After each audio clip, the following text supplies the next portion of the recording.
ကျွန်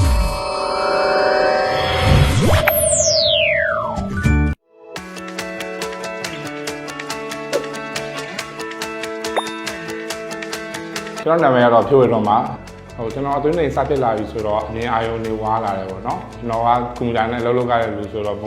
တင်ရနေမို့ကျကွန်ပျူတာရှိမှပဲအလုပ်လုပ်ရတယ်ပေါ့နော်နောက်တစ်ခါကကျတော့ကွန်ပျူတာ18နှစ်ကကြည့်လို့မကောင်းတော့ဘူးလုပ်ငန်းခွင်မှာထိခိုက်လာတယ်ပေါ့နော်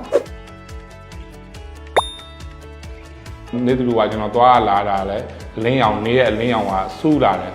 နောက်ပိုင်းပေါ့နော်စူးလာတယ်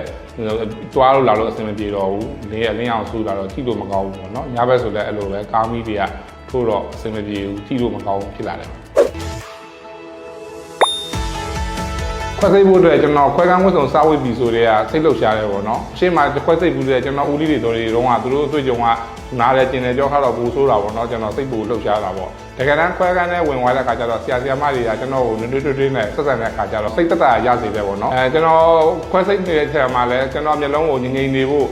ကျွန်တော်နာမည်ကိုခေါ်ပြီးတော့အမြဲတမ်းပေးနေတယ်ပေါ့နော်တကယ်တမ်းခွဲစိတ်တွေက15မိနစ်လောက်ပဲကြာတဲ့ခါကျတော့ကျွန်တော်ငကိုကြားဘူးတဲ့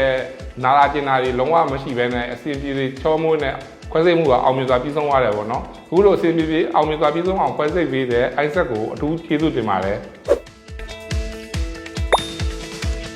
ညလုံးခွဲပြီးချင်းမှာကျွန်တော် IC အုပ်ထားရတယ်ပေါ့နော်ဆရာမတန်ရှင်းလုပ်လို့ရပြီကိုယ့်ကိုတန်ရှင်းလုပ်လို့ရပြီဆိုတော့ဒီ IC ကိုဖယ်လိုက်တဲ့အချိန်မှာကျွန်တော်မြင်လိုက်တဲ့မြင်ကွင်းကကျွန်တော်ရဲ့ငယ်ဘဝကိုပြန်ရောက်သွားသလိုပဲဒီအမြင်ကွင်းတွေကလုံးဝကြည်လင်တောက်ပနေပြီးတော့မြင်ရတော့ကျွန်တော်အယမ်းပျော်သွားတယ်ပေါ့နော်အဲ့ဒါကျွန်တော်ရဲ့ဒီနေ့စဉ်ဘဝမှာလည်းကျွန်တော်သွားခြင်းလို့သွားလို့ရပြီငကိုတော့အပြင်သွားဖို့ဆိုကျွန်တော်တွန့်ဆုတ်မနေတော့ဘူးကျွန်တော်ရဲ့လုပ်ငန်းခွင်မှာလည်းကျွန်တော်အလုပ်လုပ်ကြတာအဆင်ပြေပြေချောမွေ့မွေ့နဲ့အဆင်ပိုပြေသွားတယ်ပေါ့နော်